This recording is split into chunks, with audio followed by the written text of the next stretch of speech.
இந்த வழக்கறிஞர்களுக்கு பிரதிநிதிகளாக இருக்கக்கூடிய அல்லது அவர்களோட ரெப்ரசன்டேட்டிவாக தேர்ந்தெடுக்கப்படக்கூடிய இந்த பார் கவுன்சில் அமைப்பு என்பது ஒரு ஸ்டாச்சுட்டரி பாடி. அது ஒரு சட்டத்தின் பாலியேற்ற அண்டர் அட்வொகேட்ஸ் ஆக்ட் 1961 இயற்றப்பட்ட அந்த சட்டத்தின் அடிப்படையில் தான் இந்த பார் கவுன்சில் தேர்தல் நடைபெறுது.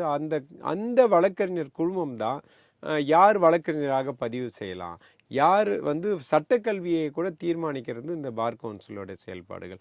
அதே நேரத்தில் புது சட்ட திருத்தங்கள் கொண்டு வரும்போது ஒரு மிக முக்கிய பங்காற்றக்கூடியவர்கள் வழக்கறிஞர்களுடைய இந்த பார் கவுன்சில். அவர்களுடைய opinion it carries an important aspect in bringing the change.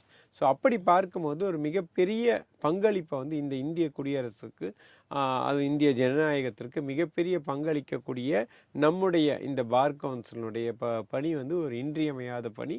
அதை தவிர்க்கவே முடியாதது, ஒரு ஆக சிறந்த முக்கியத்துவம் வாய்ந்த ஒரு பார் கவுன்சில் பார்க்கப்படுகிறது. அதனால தான் இந்த தேர்தல்கள்